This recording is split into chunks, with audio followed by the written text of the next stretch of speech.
Great. Well, thank you so much, everyone, for joining us today. My name is Bridget Barnes. I am one of the Pathways in Business and the Environment student employees, and I work here with Rachel, and we do these monthly chats with people that we think students and ourselves would like to discuss different career pathways and different avenues post-graduation. So I'm really delighted to introduce Abby Snyder. She's the Sustainability Program Specialist at Cabot Creamery as our guest for Pathways this month. Abby is a YSE grad. She received her MEM in 2018. And I have had the pleasure of working for Abby since June. And it has just been really wonderful getting to know her as a supervisor and as a person. And I'm really excited for you all to hear Abby's thoughts and words of wisdom. I've learned so much from her, and I know you all will too. And we would love to have Abby answer your questions in the last 15 or so minutes. So feel free to put your questions in the chat and we'll get to them more towards the end. But we can get started. So welcome, Abby. We're so happy to have you with us today. Yeah, thank you, Bridget. I'm really excited to be back at Yale, sort of. Exactly. Yeah. Virtually. Well, yeah, we can just kind of jump right in. So if you want to tell us about the beginning of your career and how you ended up working in sustainability for Cabot. Yeah, absolutely. So when I think about how I ended up working in sustainability today, I'm immediately brought back to the Appalachian Mountains, which, Bridget, you know, that's where I grew up, and how that experience has, influenced me in my career. So I think growing up among and playing in the Appalachian Mountains all through my youth really instilled this sense of awe, this reverence, this valuing the environment for its intrinsic value. And, I often say when I go home, when I see the mountains, it's like seeing family. So I think there's this love for the environment purely because it exists that I attribute to growing up in the mountains. And that is absolutely infused into my work and my environmental ethic. And then, secondly, I grew up in a coal mining town, and from an early age could see how the coal mining industry had left a significant impact economically and on the physical health of my community, as well as an environmental impact. It's mountaintop removal in my community. So basically the tops of mountains are lobbed off to collect the coal. So I think that experience really informed this community organizer, this activist in me that has led to a position of working with people within companies as an internal advocate for social and environmental justice. So I think that's my foundation that definitely weaves through my career. But I would say my career really got started when I joined the Peace Corps. I served in Togo, West Africa, in the small village of Zafi. I was working with subsistence farmers on various farming techniques to improve crop yield and support the development of climate change adaptation agricultural practices, such as agroforestry. And so that was a really, really significant experience. And after the Peace Corps, I moved to DC. I think this is where I learned how to send emails and wear a blouse. Really, I know I learned a lot more than that, but it did teach me how to act as a professional in a lot of ways. So I worked for a small startup called Live Green when I was in DC, and this is right before the B Corp movement. And Live Green would essentially certify triple bottom line businesses. And this is where for the first time I learned that business and the environment can work together. It was kind of this aha moment that went off in my mind. And then after I did the DC thing for a little bit, I moved back home to Appalachia, and I worked as a community organizer, primarily focusing on issues of food access among low-income women living in government housing in my community. And then stayed home for a bit, and then I accepted a Fulbright to work in Indonesia. And there I was working with students in the hospitality sector on sustainable tourism. And that too was a spectacular experience. And then right after Fulbright, I came to Yale. And as Bridget mentioned, I focused my studies on corporate sustainability and agroforestry. different internships. So I interned with the UN, with FAO. I was a CBA recipient of the WWF Corporate Partnerships Fellowship. I conducted soil carbon sequestration research with TRI. And then finally, I served as an Environmental Defense Fund Climate Corps Fellow with the Innovation Center for U.S. Dairy. And that was really my first entry point into the dairy industry. And that fellowship transitioned into a consulting position. And I focused a lot of my work on greenhouse gas emissions accounting in the dairy sector. And then after that experience, I really knew that I wanted to work in the dairy space, and in particular with a company that was, leading the industry on its sustainability journey. And that company was Cabot, and here I am. Here we are. Here we are.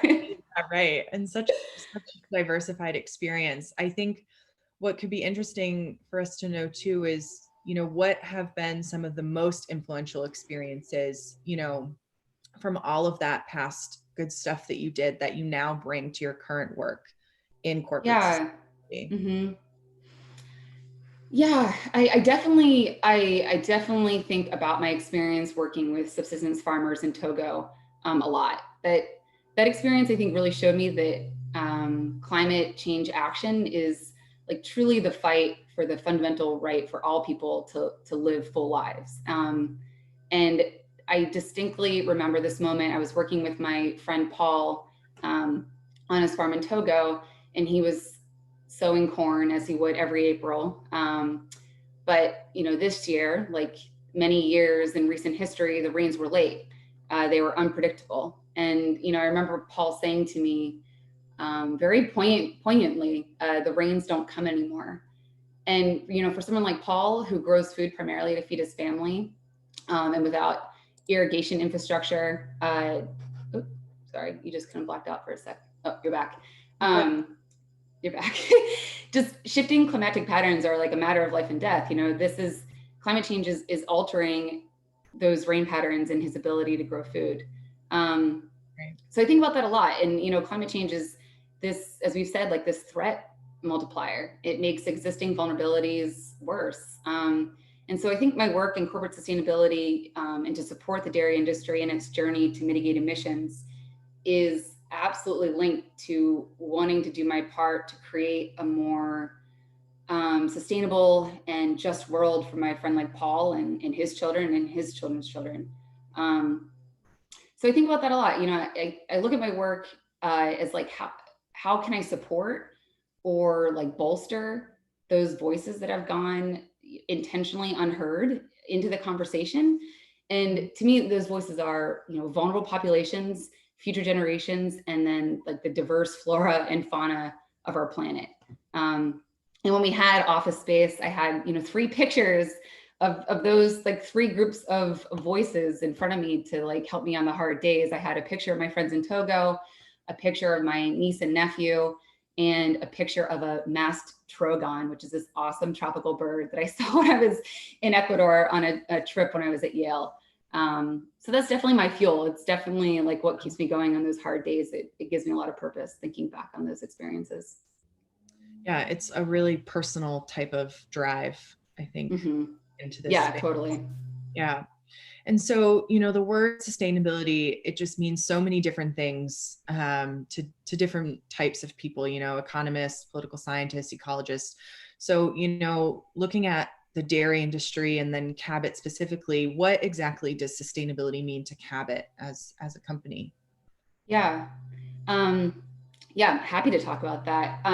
So I think like just a bit about Cabot for those of you who don't know who Cabot Creamery Cooperative is. So we're a cooperative. So we're owned by around 800 dairy farming families.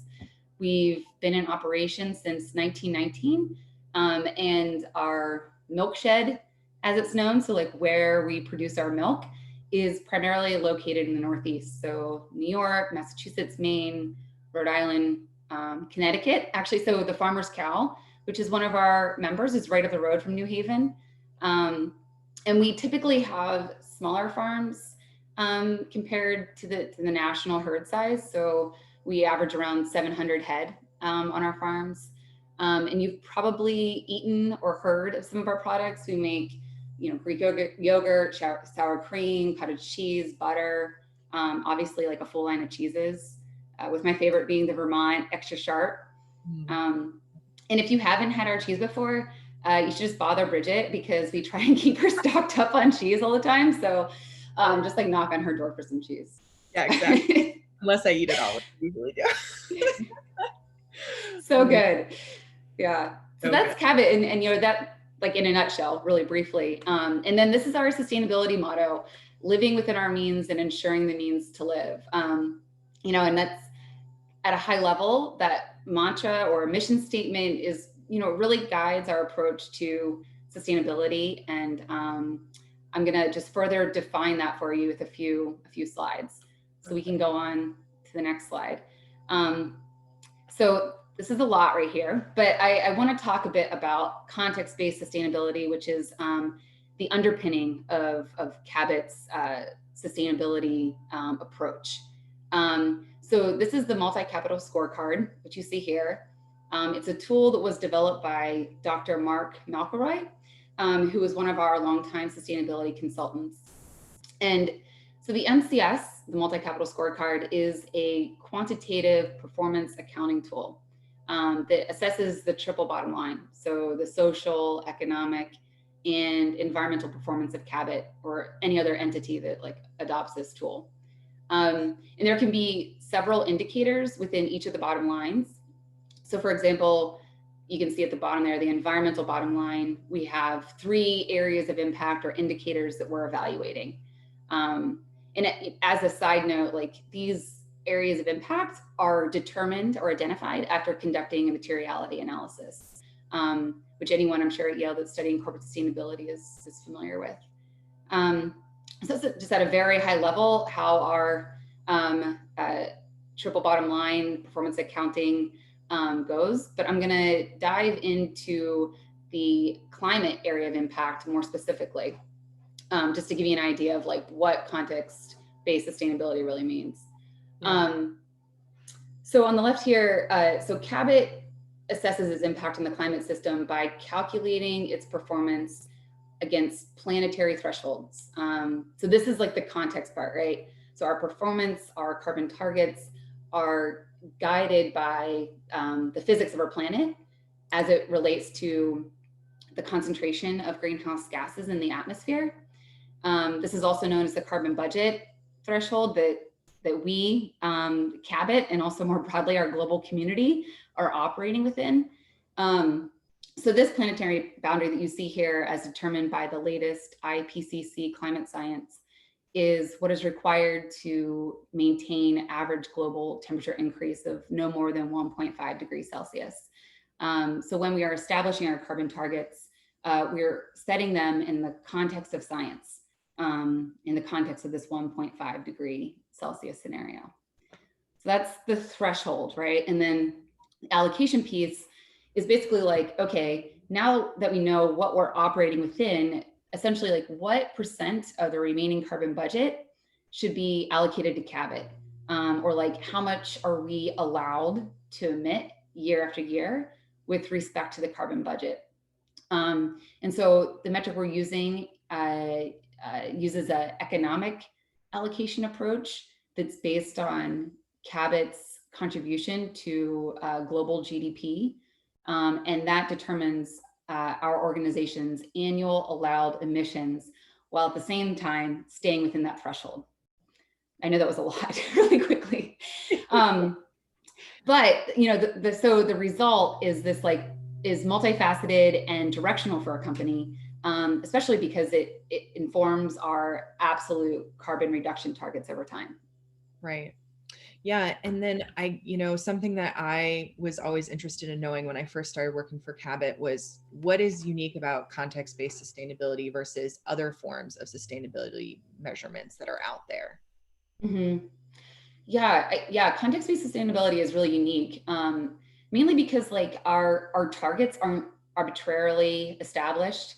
They're tied to they tie our carbon reduction goals or waste goals, water goals to some identified ecological functioning threshold. of our planet. So, a context-based carbon target means something when it comes to climate mitigation. I would say, like, in contrast, I often see, although it's becoming less common, targets such as like a 20% reduction in greenhouse gas emissions. And that's great. Like, I think any reduction is good, but for the kind of work we need to get done in a decade, I'm often wondering, like, okay, what does that 20% constitute? What is it tied to? Is that 20% reduction for that particular entity enough to keep our world below the 1.5 degree scenario? And if so, by when? So the context piece, I think, is essential when you're establishing reduction targets. And then, another thing that I want to highlight too is another common metric that is used to indicate climate action is an intensity metric, right? So like a percent reduction in CO2e per pound of product or per pound of like some physical widget. And this metric is important, but it tells a different story. It tells a story of efficiency, not of absolute emissions reduction. So it's just important when companies or entities or organizations are stating goals to ask these questions, like, what is that tied to? Is it tied to the context and the physical operating limits of our planet? Yeah, it makes it more realistic and achievable, I think. For sure. Yeah. Totally. I think, like, as a scientist, as an environmentalist, it's like that sort of rigor and ecological thinking that Cabot brings to its sustainability program that is really important to me. And it really stood out when I was looking at companies to work with. Yeah, absolutely. Cool. So Bridget, you're really familiar with this slide. This has been a big part of Bridget's work, and she's helped us both calculate these reduction targets, but then also socialize them internally with our colleagues. So this is really the output of our carbon metric, is the establishment of our carbon reduction targets. And so this chart here displays actuals against science-based reduction targets or context-based reduction targets, as determined by that threshold and allocation structure that I just kind of talked about. And what's really exciting now, and Bridget stayed on with us, which is incredible, because now that we know where we're at, we get to move from measurement to action. And that's what we're doing now. We're working to establish site-specific carbon reduction goals. This is at the company level. So now we're working to establish a site-specific carbon reduction goals, so we can work with each plant in the distribution center, for example, to drive action between now and 2025. Yeah, it's really exciting. Yeah, definitely. We've been, really pumped about it. Okay, cool. So that's like really, that's a kind of an overview of context-based sustainability accounting. And that's just a really important aspect of who we are and how we approach sustainability. But another fundamental component of, I would say, corporate sustainability in general is the people. So basically, like, how are we going to meet those carbon reduction targets or some other sustainability initiative? And our approach at Cabot is really like top down, bottom up, horizontal. It's really integrated across the company. And that, I think that internal stakeholder engagement piece really comes to life through our Green Team Network. So this is what the slide here is displaying in numbers. And so, like, I guess to step back for a sec, like, I personally believe that, like, most people are moral and ethical, and often the role of corporate sustainability professionals is to provide the space and maybe a little nudge for stakeholders to live into their values and take the moral and ethical action that they may already be very well aligned with. And we do that through our Green Team Network. So I'm not going to speak to each element on this slide just for the sake of time. And we can share the slide deck afterwards if anyone's interested in, like, taking a look at it. But just at, like, a real high level. So our Green Team Network consists of 7 interdependent teams across our 4 processing plants, our 2 offices, and our distribution center. They're all volunteers. So they work together at their site to identify and then implement sustainability projects at their location. They're sort of like the boots on the ground. They have eyes into opportunities that I wouldn't necessarily see. And then the teams are intentionally cross-departmental. So there are a lot of ideas coming from different areas of the company, and conversations are happening that might not otherwise have the space to do so. And in our role as a sustainability team is primarily to just support the Green Team Network and their vision, and give them the resources and the structure necessary to bring those sustainability initiatives to fruition. And then just finally, like if you kind of look in the bottom right-hand corner, so the Green Team's projects, they fall within like these defined areas of impact that we just kind of talked about in the multi-capital scorecard. So here you can see that well, this is 2019, 2020 things got derailed, but we were launching or pushing 45 sustainability projects through across these 4 areas of impact. Amazing. So that's the people side of sustainability, which I think is as, if not more important than the data side. And a huge part of your role Mm-hmm. is managing all of that and making sure that that really gets pushed through and is executed in an organized and impactful way, I think, for sure. Yeah, definitely. And I learn a ton. Like I just, I learned so much by interacting with folks at the plant, like things that I just don't know about or don't understand, they're able to educate me on. So it's really this like cross-fertilization piece. It's, really strong. Yeah, absolutely. And so this is like just the final slide. Each of these are the idea is to give you a hint as to what sustainability means to Cabot. And I think something that's, really important to Cabot is that we are a certified B Corp. We were actually the first cheese company to be certified as a B Corp, which is like definitely a testament to our company values and an achievement that we're really proud of. And so this is for those of you who aren't familiar with B Corp, it's a third-party verification of a business that seeks to use profit as a force for good. And for me, that was really important in my job search.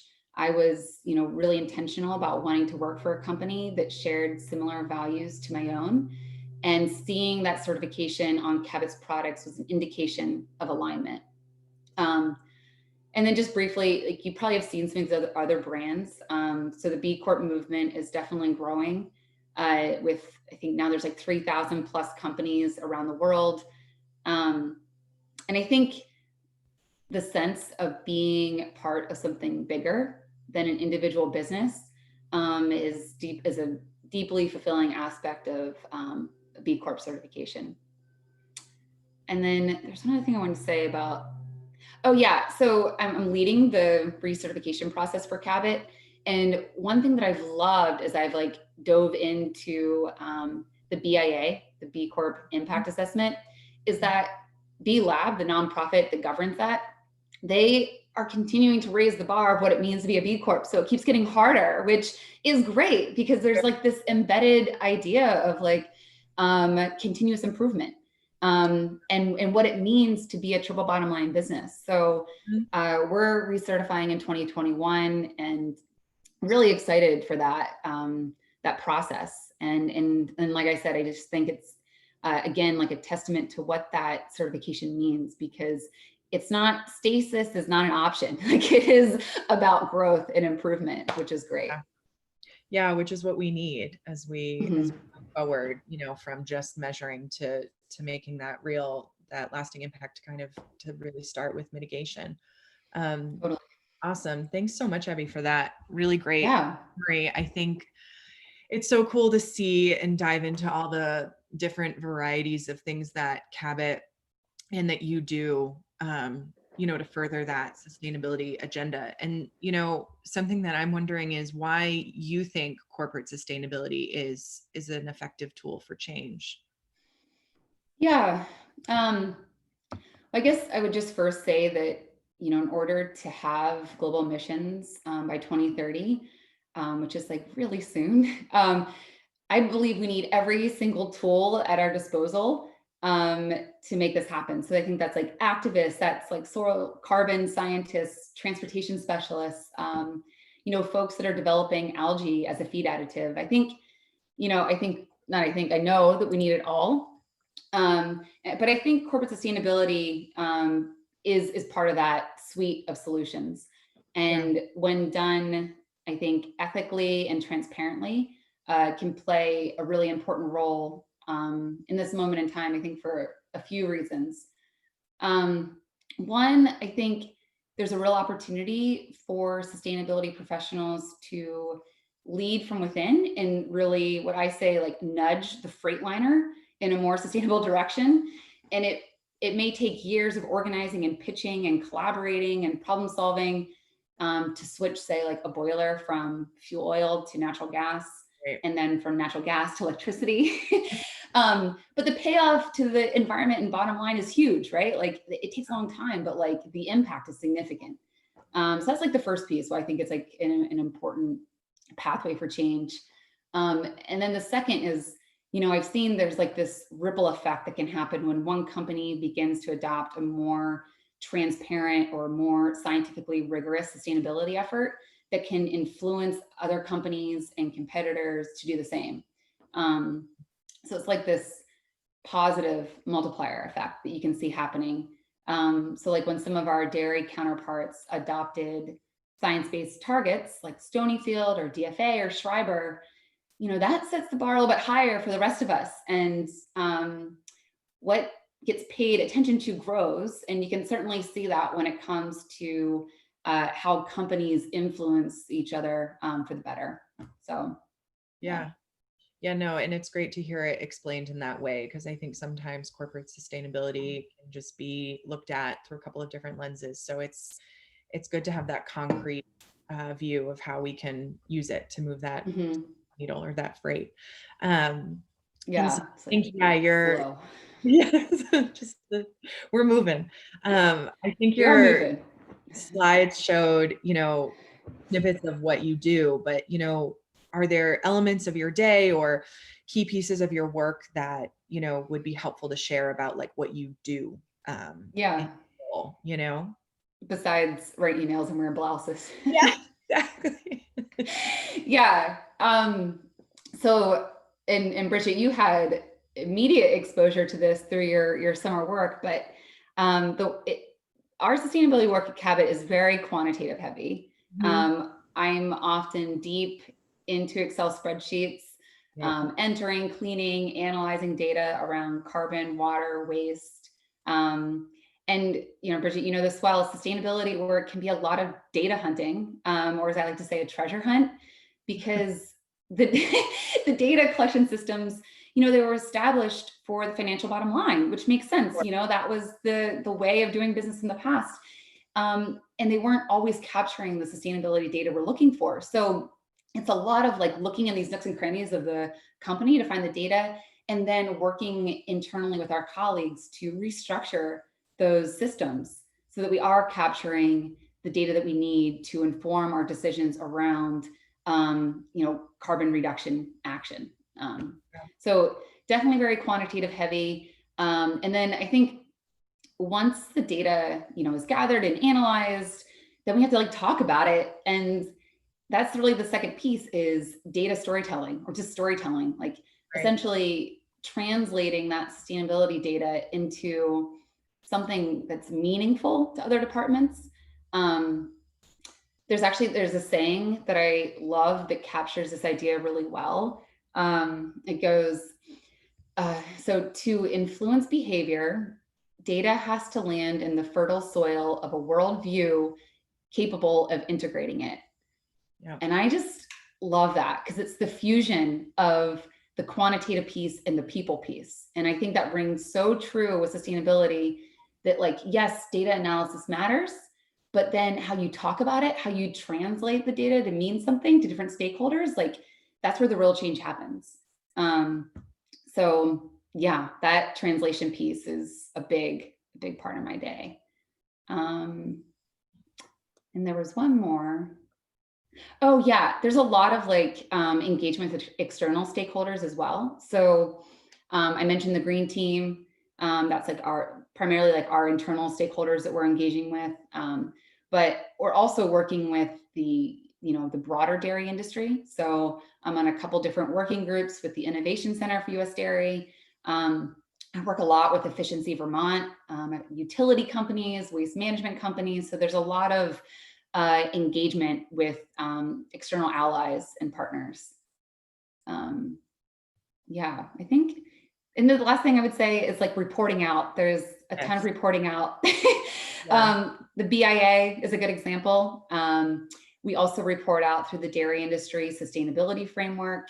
And we just started to engage with the UN on a research effort around context-based sustainability. So that's going to be another mechanism through reporting out our progress and our sustainability initiatives. Nice. So did I cover it? Is that like what we do? Yeah, and I think there's even more that you do. I remember, I think it was like halfway through the summer and you were like, oh, well, I'm doing the water and the waste stuff tomorrow. And I was like, wait, you do so much more than even just the carbon.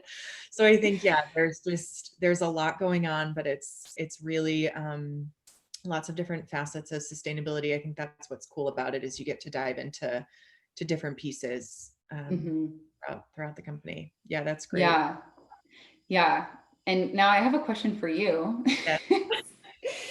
So you've played a significant role in developing our carbon reduction engagement strategy at Cabot. So what stands out for you? What have you learned from that experience? Because that is really the merger of like the data and the people side. Yeah. Yeah. And I think that's something that, and even my decision to come to Yale was that recognition of, coming from a lot of hard science and data and just numbers, and that will speak for itself and change will just happen because of that. And I think I realized there's so much the buy-in piece and the socializing piece and the integrating others into that process. Those are the key pieces of making that change. So I think, as you said, having our data be as tight as it can and speak that story, but if no one's going to listen to that story, then we're, kind of dead in the water. So I think that's been something about my experience with you and Cabot, that it's so critical to have that buy-in and do the buy-in in a way that makes, people feel part of the process and like they want to be there, I mean, otherwise, where are we really going to go? And I think what's great about that as well is it can really spark some awesome innovation. I think even through the Green Team Network, some of the meetings I sat in on over the summer, there were several people that we met with that were like, hey, I had this great idea, or, I was thinking about a way to do this, and just like sparking that innovation with people who might not be within the direct sustainability team or trained. It's like, that's how we can just even move forward even more. So yeah, totally. It's cool to kind of witness that and have that be such a big piece. Yeah, for sure. I think, obviously, and speaking to that, that's obviously it's a great challenge, but it's a challenge, and so I think dealing with so many different pieces of environmental work, and then also dealing with so many different types of people and departments, Cabot it's in a couple of different states, different plants, different products. What would you say is the biggest challenge for someone in your role? Yeah, this is probably both a professional challenge for me and a personal challenge for me, is patience. Like, I've always struggled with patience. But I think that struggle is much more pronounced with this work because there's a literal, fire under us to radically change systems in a decade, and change is slow. Like, it is. And I know I struggle with that. But, I also want to emphasize too, that like impatience is a good thing. And I'm not just trying to like smooth over my thing I need to work on here. But I mean, it's like, we do need to bring that element of urgency to this work because we are running out of time. It's just that, like, I think I'm really learning that push and pull of, and you see this like at play all the time. And we talk about it, like, of knowing when to drive change and knowing when to like wait and listen and watch. And it's just like that,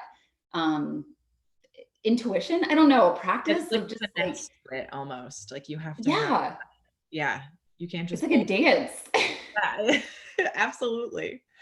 like Totally. a patient and impatient dance. So Right, right. It's like wanting things to happen, but also having to recognize that you have to give it time to grow.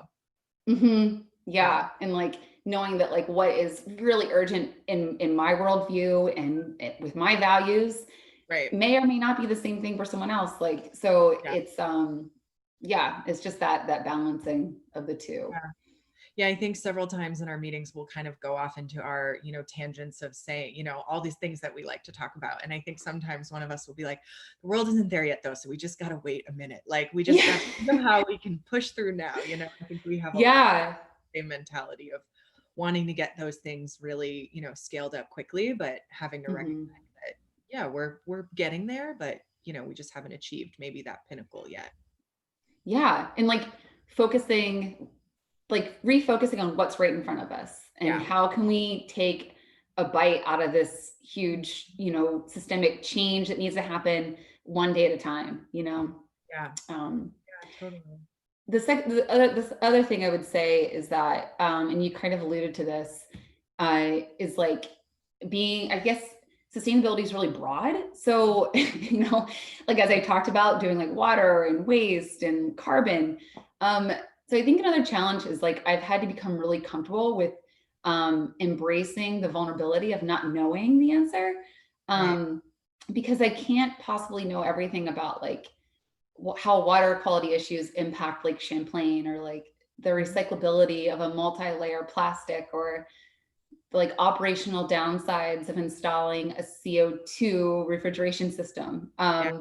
And so I just think like I have had to become more comfortable with saying, I don't know. I'll figure it out, or I don't know, and I'd love to work together or look to you to help me figure it out. Yeah. So, just on a personal note, I think that's been the challenge for me. That's something I think your attitude and that really helped me coming into this role because I hadn't done greenhouse gas accounting. I really didn't know much about the dairy industry. And I think coming in, and having you kind of be like, well, we'll figure it out. Or even there were some days you're like, I don't know, let's find out. And I was like, wow, amazing. Like, because I think sometimes, when we move into new roles, we think we have to know absolutely everything and be prepared for every scenario that could come our way in our careers. And like, that's just not realistic, especially in sustainability, because it's just too broad. So I think, yeah, it's really great that you mentioned, knowing when to ask for help and also being Hmm. confident enough to move forward and say, I can figure it out. That's, Yeah. I think another thing, and not to brag about you too much, but like that you also did for me this summer was, you would say, go check it out and then come with me with questions at the end. So I would spend, the day kind of puzzling through how to figure out all of the refrigeration emissions, Hmm. and then coming to you with those questions at the end. But I think that's really valuable to give people Hmm. that space to kind of puzzle through. Um, Yeah. yeah, yeah, And that's what's been like so fun working together on the carbon engagement strategy. So this idea of like moving from measurement to action, we have our goals, like how do we start to meet them?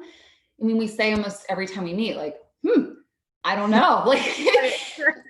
let's just figure it out. And the thing is, like, there's risk in not knowing. I think that's why it feels so uncomfortable because it's like Yeah, you'll probably make a mistake. It might not work, but like how else do you figure it out? Like right. and there's no playbook, right? Like we've talked about this, like there's no guide for how to Yeah, do this. So yeah. So it's just I think being comfortable with trying. yeah, Um and yeah. there's success in trying. So Yeah, because I think even when we kind of started looking at this strategy in late August, and even to now, when we were sending out some, emails yesterday, I think it's like, oh, wait, it's all that kind of uncomfortable work, it's mhm. paid off because now we've kind Yeah. of reached that point of moving forward with a solid foundation. So yeah, I think that's something really, really important for us as grad students to realize, kind of, Hmm. especially those of us who are second years, kind of moving forward into thinking about jobs after is kind of having that time of growth, like we're not just done growing after we graduate Hmm. from here. Yeah, definitely. Yeah, amazing. So I'm thinking that we'll have a couple more minutes for our own Hmm. chat, and then we'll kind of move into some of the great questions that are popping up in the chat Yeah, and Q&A. So I think maybe we have time for two more. So sure. thinking, about dairy as a whole, Why do you think dairy is such a hot button issue when it comes to climate change? It comes up a lot that it, is responsible for Mhm. exhibitions, and then the alternative milk scenarios and just all of those things that kind of pop up in media. Why do you think Mhm. that kind of comes up in the conversation of climate change? Yeah. Yeah, I think it's a hot button issue because, dairy has a significant impact on our climate system. I mean, that's the truth, but I think that's where we start, right? Like it's acknowledging what's wrong, or what is perhaps it was initially an unintentional byproduct, right? And how do we begin to mitigate that? So um, I think that's what the dairy industry has done. The dairy industry as a whole has established 2050 carbon reduction goals, and they actually had a 2020 carbon reduction goal as well. So it's a hot button issue because there's a climate change impact as a result of dairy production. Um, but from that, I think there can be an awareness of the opportunities to reduce those emissions. Right, right. Yeah, yeah, thank you. And then I think one final one before we kind of move into some of these would be that kind of classic, any advice for students, especially pursuing careers in corporate sustainability? Yeah. So yeah, I think the first piece, and this is advice that I give to myself often, is to, own our moral courage, right? So like, I think these are really challenging times. And I think finding the strength to speak up for what you believe in, even when that opinion may be unpopular, or you're in the minority, or maybe you're a junior position, less tenure, intern, whatever. Like, I think it's important that we embrace that. And I'm even speaking for myself, embrace that vulnerability, that fear, and speak up for what you know to be true. Right. Um, and like, I found that like when my like guidepost for when and how to do that is like when when I'm speaking from a place of honesty and respect. No matter what I'm going to say, I know that if it's grounded in those qualities, it's right with my heart and it's the right thing to say. And with that, I think you can't go wrong. Um, there's a Brene Brown quote that I have like on my background of my computer that I love, and I want to share it with y'all. Um, she says, daring leaders who live into their values are never silent about the hard things. And that quote, when I look at it every day, when I sit on my couch and like start at my computer, it gives me strength to own my own moral courage. And so I'm just extending that to myself and to you all, to continue to own your moral courage. Awesome. And then the second thing would be is, and we talk about this a lot, Bridget, and it's so important. So I hope this doesn't come across as cliche, but like, we need to take care of ourselves. Like, I mean, your like whole self. I just think the future of climate action and social justice is likely going to demand more of us than we know how to give, so like we need to buckle up for the long haul and figure out how we're going to sustain ourselves and the people around us. I personally have gravitated towards meditation and monthly check-ins with my girlfriends from Yale. So I Yeah. just think whatever it is that balances you out, like running or pottery or free writing, like we need to find ways to bring ourselves, for me, like out of a state of chronic stress Sure. and into a place of balance. Yep. And like, I just noticed that like even I have a really emotional response to what's happening to our planet and to people. And Yeah. so when like my work requires that I read like the latest IPCC report or the WWF 2020 Living Planet report, I know that's going to take a bit of an emotional toll. Like I know that's going to be hard to read emotionally. So knowing that, I can then take the space I need to fill my cup back up, Yeah. When I was at Yale, actually, I did this thing called Sustaining Changemakers, where, which I just love that name. I don't think I was the one that coined it actually, but the idea, it was like I would lead guided relaxation during exams. And that aside, I just love the idea of sustaining change makers. Like, this is going to be a hard road, and we have to take care of ourselves and take care of each other. Amazing. So, Yeah, I think it's a really important note that you can't make change if you are yourself, Yeah.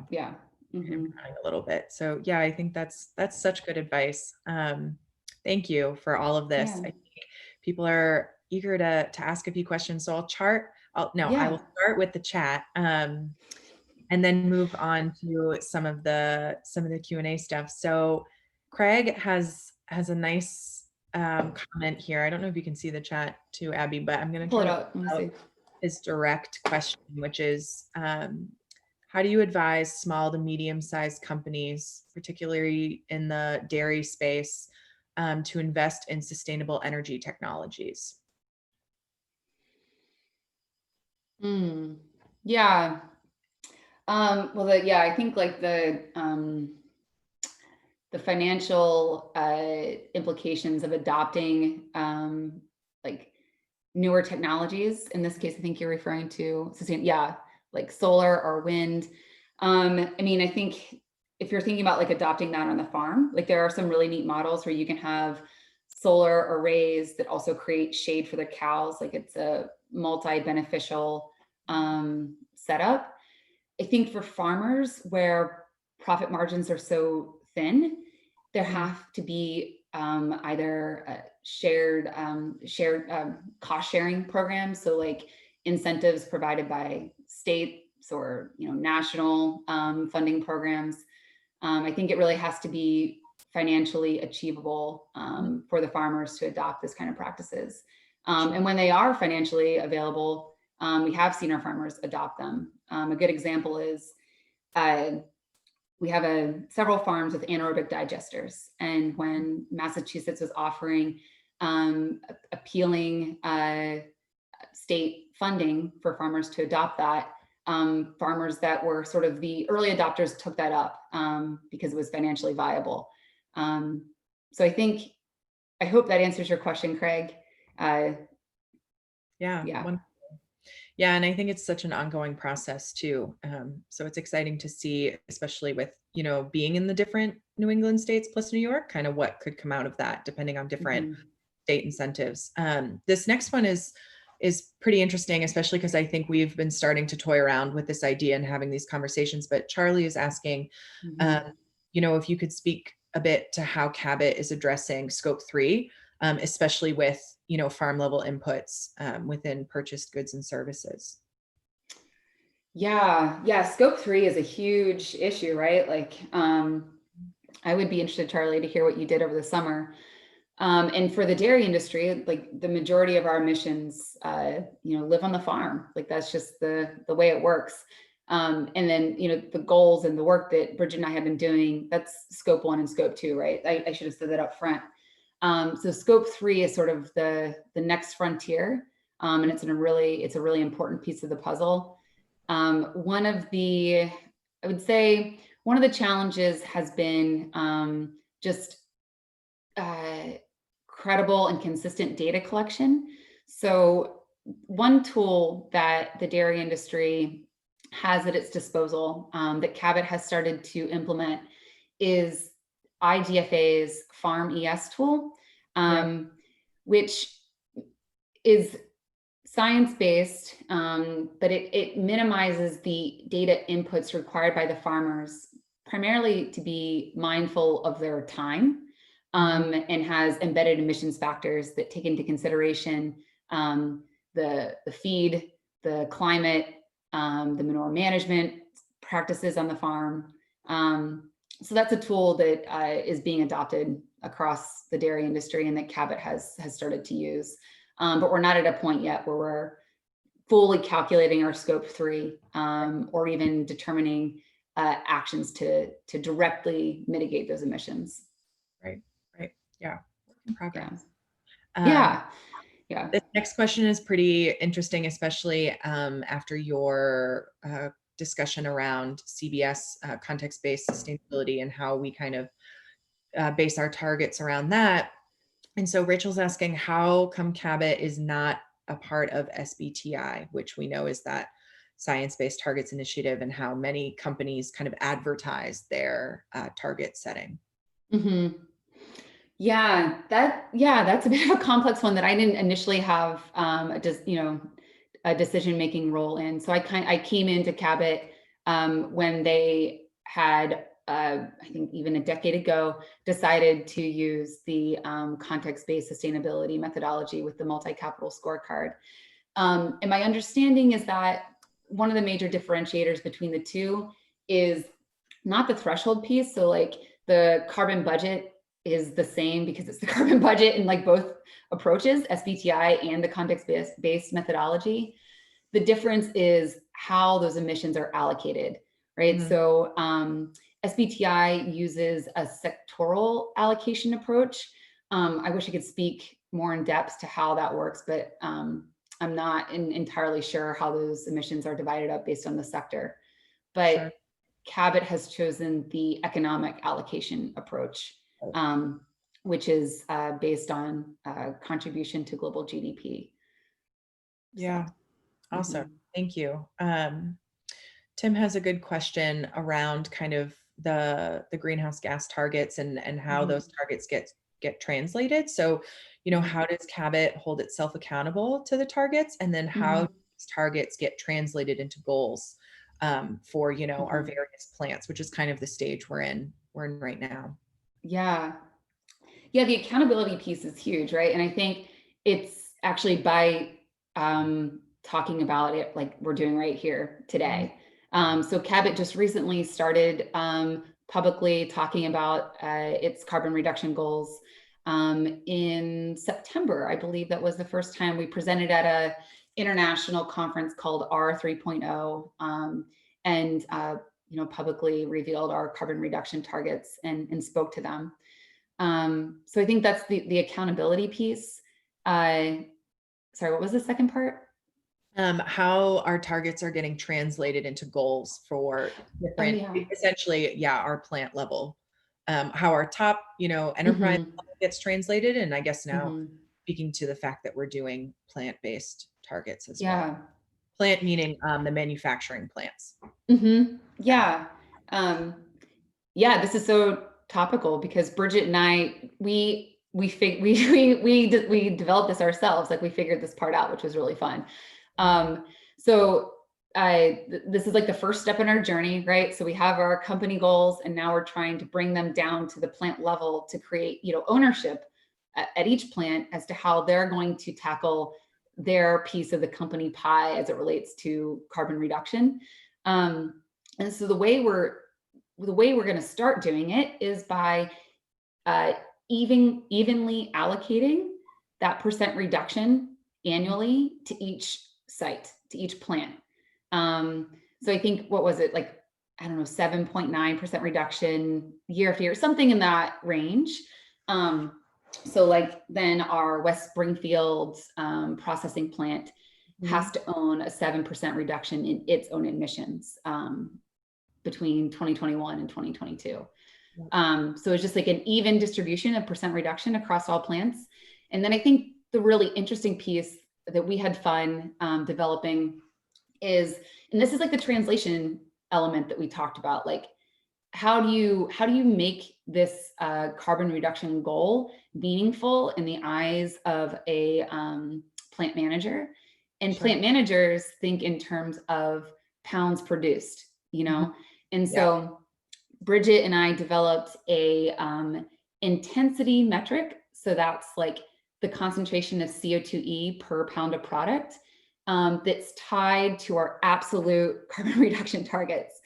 So basically, each site now has an intensity target over time that allows for product production to increase and carbon concentration of carbon in that product to decrease. Yeah. Does that, anything you want to add to that, Bridget? Does that make sense? I think that's great. Yeah. I think what's nice about some of the way that we've allocated the targets for the plants is that it is relative to the plants themselves, because I think what's cool about Cabot is the plants are quite diverse in what they either produce or what they're doing specifically there, especially with the different states that they operate within. So I think it's great to give them a bit of ownership over the stuff, their emissions, because there are differences that might not be able to be completely, blanketed. Mhm. Wanping has some great, I think, final questions that I think will be fun Yeah. for you to answer as we wrap up. So first question is, do you ever feel you could do more impact if you were in a different function / department, or do you feel that this role is really made for you? I think that's a cool one. That is a great Yeah, question. that's a good one. My gut reaction is like, this role is really made for me. Yeah. I love working horizontally. Like, I love being able to dive into the marketing team and have a conversation with them over how we're going to talk about our land spreading or something like that. And then I love then pivoting and hanging out with the operations team and talking about switching to an electric boiler. Yeah. So I just think I'm such a curious person. I'm such a broad-minded individual. Like, Yeah. um, I really identify with that aspect of sustainability kind of being horizontally integrated. So I think from a personal level, yeah, it feels like definitely the right position, the right department. And I think as far as impact, I think because our sustainability program is embedded in the operations side of Cabot. We do have a lot of influence and opportunity to drive change. So I think because of where we fall in the org chart, right? I think Yeah. it is a department that allows for Yeah. impact. Yeah. Awesome. And I think I really want to ask this question, and I know we only have 2 minutes left, but I just think this one is really great too. If you had unlimited resources, what is your dream for Cabot sustainability? Oh man, I know. that's awesome. I want you to answer this too. Oh, Can geez. you? Sure. Okay, so yeah, I already have an idea. Like, I would love Cabot to be the first carbon neutral cheese. Yeah. Like, that would be. I've talked to so many vegans, and they're like, um, you know, or sorry, vegetarians rather, and they're like, man, I really want to be vegan, but like, I can't give up cheese.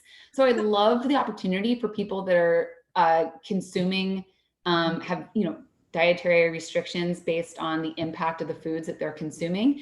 I would love it if they could eat cheese guilt-free and have it be a carbon neutral cheese. I would love for Cabot to achieve that by 2030. Yeah. That would be my dream. Yeah, I think mine would be to do the GHG yearly accounting and just have it read 0. So I think probably, and yeah, just be taking in all of this amazing energy data and production data and just have that production soaring and that emissions just flying down. So that would be, Yeah. yeah, that would be my dream. Abby, You're thank you thinking in so terms of much. like Excel Yeah, spreadsheets. I You're am. like, That's my graph that I love. yeah.